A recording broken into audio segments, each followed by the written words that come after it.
کہ ختم نبوت زندہ باد، ختم نبوت زندہ باد، ختم نبوت زندہ باد، ختم نبوت زندہ باد۔ انسان کے ذہن میں سوال آیا کہ کیا صرف یہی دنیا ہے؟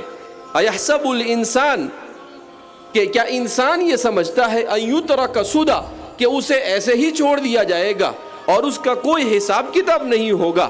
کہا نہیں۔ قرآن کریم میں اللہ رب العزت فرماتے ہیں کہ جب قیامت کا دن قائم ہوگا وَنُفِخَ فِي الصُّورِ فَإِذَا هُم مِّنَ الْأَجْدَاثِ إِلَىٰ رَبِّهِمْ يَنْسِلُونَ، تو ساری انسانیت اپنی قبروں سے اٹھے گی اور اٹھنے کے بعد اللہ کے دربار میں حاضر ہوگی، اور ہر انسان سے اس کی زندگی کے ایک ایک سیکنڈ کا حساب لیا جائے گا۔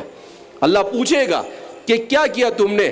ہم نے تمہیں انسان بنا کر بھیجا، ہم نے تمہیں مسلمان بنایا، ہم نے تمہاری ہدایت کے لیے انبیاء کو بھیجا، ہم نے تمہیں مہذب زندگی گزارنے کے لیے شریعتیں تمہارے اوپر نازل کی، تم نے ان شریعتوں کا کیا کیا؟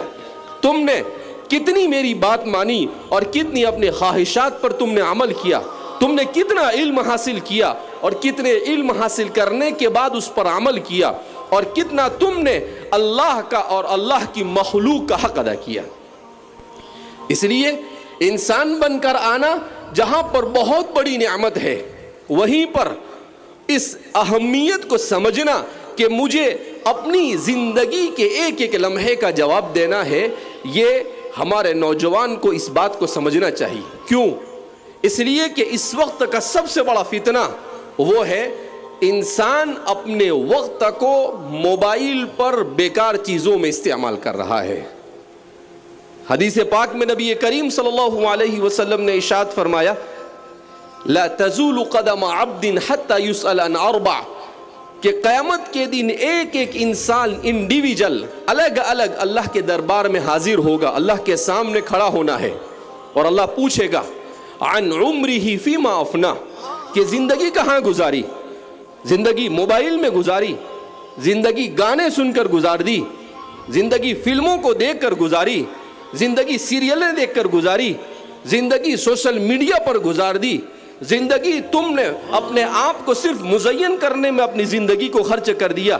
تمہیں اس لیے دنیا میں بھیجا گیا تھا کہ تم چوراہوں پر موبائل لے کر بیٹھے رہو، تمہیں اس لیے اس دنیا میں بھیجا تھا کہ تم موبائل کے اندر میں گیم کھیلتے رہو، تمہیں اس لیے اس دنیا کے اندر بھیجا تھا کہ تم بد اخلاقی اور بدکرداری کا شکار ہو جاؤ، تمہیں اس لیے اس دنیا میں بھیجا گیا تھا کہ تم لوگوں کو تکلیف پہنچاتے پھرو۔ یہ سارے سوالات اللہ پوچھے گا عن عمرہ فیما افنا، زندگی کہاں گزاری؟ کیا جواب دیں گے اللہ کے سامنے؟ ہمارے پاس کوئی جواب نہیں ہوگا۔ خاص طور پر قرآن میں اللہ کے رسول خود فرماتے ہیں وعن شبابہ فیما ابلا، ابھی تو ایک سوال کا جواب بندہ نہیں دے سکا ہوگا، فوراً اللہ کی طرف سے دوسرا سوال ہوگا وعن شبابہ فیما ابلا، اپنی جوانی کو کہاں خرچ کیا؟ کہا جوانی دندنانے کے لیے ہم نے تمہیں دی تھی، جوانی اسی لیے دی تھی کہ تم ٹیپ ٹاپ کے ساتھ گھومتے رہو، اذان ہو اور تمہارے سر پر جو نہ رہیں گے، جوانی اسی لیے ہم نے تمہیں دی تھی فجر کی اذان ہو اور تم بستر پر سوتے پڑے رہو، جوانی اسی لیے ہم نے تمہیں دی تھی کہ ظہر کی اذان دیتا رہے اور تم اپنی دکان کو چھوڑنے کے لیے، تم اپنے آفس کو چھوڑنے کے لیے تیار نہ ہو، عصر کی اذان ہوتے رہے اور تم میدان میں کرکٹ کھیلتے رہو، مغرب کی اذان ہوتے رہے اور تم گپ شپ میں مبتلا رہو، عشاء کی اذان ہوتی رہے اور تم لوگوں کی غیبتوں میں مبتلا رہو۔ اللہ پوچھیں گے وعن عمرہ فیما ابلا، کہاں گزاری زندگی؟